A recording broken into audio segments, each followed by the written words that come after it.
দ্বিতীয়বারের মতো আবারও চলে আসলাম বিথি আপুদের বাড়িতে। কথায় আছে না, মনের মিল থাকলে আবারও তার সাথে দেখা হবেই হবে। আসসালামু আলাইকুম সবাইকে, আমি লামিয়া মুস্কান। এবার বাসা থেকে বের হওয়ার আগে আমি কিন্তু অনেকগুলো জামা কাপড় এবং সেই সাথে স্কিন কেয়ার অনেকগুলো প্রোডাক্ট নিয়ে নিয়েছি। শুধু যে আমি নিজের জন্য নিয়েছি এরকমটা বললেও ভুল হবে। আমি কিন্তু বিথি আপু, স্মৃতি আপু, তিশা আপু সবার জন্যই ড্রেস নিয়ে এসেছি এবং সেই সাথে আমি আমার জন্য নিয়েছি। এখানে আমার 3টা পেয়ারের ড্রেস ছিল, তো তিনোটাই নিয়ে এসেছি। কারণ বিথি আপুদের বাসায় আসলে কিন্তু অনেক বেশি ঘোরাঘুরি হয়। এর আগের বার যখন এসেছিলাম তখন ড্রেস এনেছিলাম কিন্তু খুবই কম নিয়ে এসেছিলাম, তাই এবার কিন্তু মন ভরে অনেকগুলো ড্রেস নিয়ে এসেছি।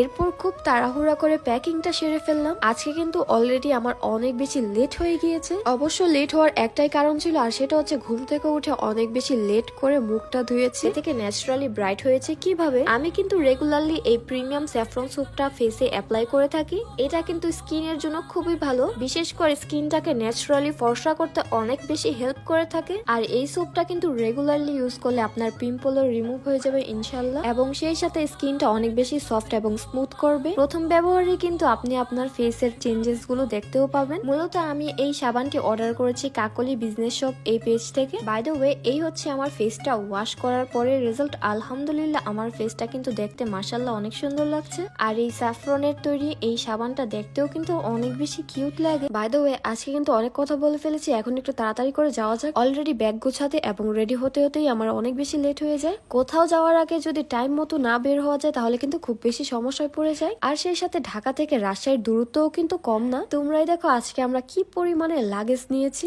এখানে কিন্তু একটা লাগেজে আমার জামা কাপড় ছিল এবং আরেকটা লাগেজে ছিল শুধু ফাহিমের জামা কাপড়। এরপর ফাহিম খুব তাড়াহুড়ো করে ব্যাগের ভিতরে গাড়িটা ভরে ফেললো। এখন শুধু আমাদের মাথায় একটাই টেনশন ছিল, আর সেটা হচ্ছে আমরা কি টাইম মতো যেতে পারবো কিনা। যাই হোক, আল্লাহর নাম নিয়ে এরপর আমরা বের হয়ে যাই। বাই দ্য ওয়ে, অনেকেই কিন্তু জিজ্ঞেস করে থাকো লং জার্নিতে কি আমার হাজবেন্ড সবসময় ড্রাইভ করে থাকে কিনা।